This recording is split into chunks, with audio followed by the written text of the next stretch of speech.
Hey, it's Sarah Corday. I'm on the floor in my office, and I'm here because I'm in kind of a contemplative mood today, and this is my go-to spot when I want solitude and clarity. And today I want to talk to you about clarity.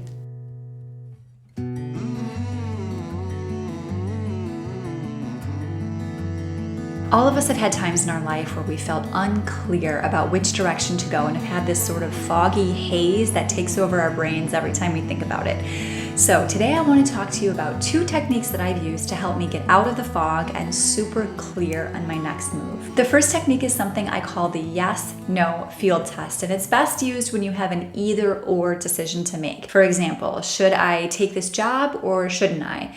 Should I move to California to pursue my dream of becoming a surfer, or should I stay here and pursue this romantic relationship that I'm really excited about? The first step of the yes-no field test is to seek solitude. So find a quiet place in your home where you can concentrate. For me, it's usually in my living room or on my exercise mat in my office, which is where I happen to be right now. Once you're in a quiet spot and comfortable, take each of your options for a test drive. So if you're trying to decide if you should move or stay, picture yourself saying yes to one of the options. So for example, transport yourself into the future as if you've already said yes to the move. Packed your bags, you've got your ticket to LAX, and you'll be leaving in a few days. How do you feel? Pay close attention to your physical body. Did you feel a little spark of happiness, or did you sit up straighter, or did your breathing change? Maybe you took a quick breath. Maybe you sharply inhaled.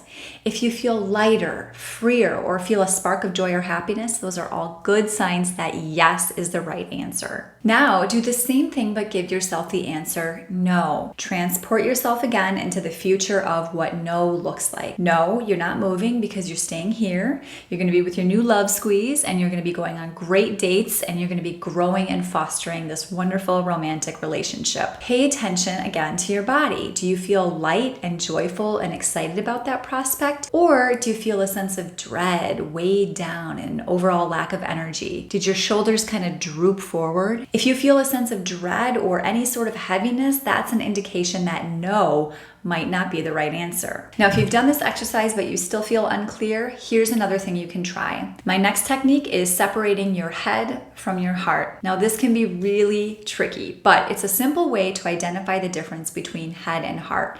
And this is how you know the difference. Your heart usually wants what feels good right now, whereas your head usually wants what feels good later. An easy way to understand this is to think about your favorite calorie splurge like ice cream or cheesecake or something drenched in Nutella. The part of you that's saying, oh, I want that. That looks so good. That's going to feel so good on my tongue. I really need this. I really want this right now. That's your heart. Whereas your head is probably saying, you know, you just had dessert last night and you haven't worked out this week and you should probably back away from the cheesecake, or you know you're going to feel guilty and you're going to feel lethargic and tired after eating this total calorie bomb. So see the difference? Your heart wanted what it wanted right now, whereas your head thought about the future. Now, think about your decision in terms of your head and heart. Ask yourself, which decision is more likely to make me feel good later, even if it's really hard right now? Or which of these two options will make me feel happy, proud, and good over the next year, 5-year, or 10-year period? I hope these two techniques are useful to you. It's a foggy world out there, but you are the expert of your own life, and you can find clarity within yourself.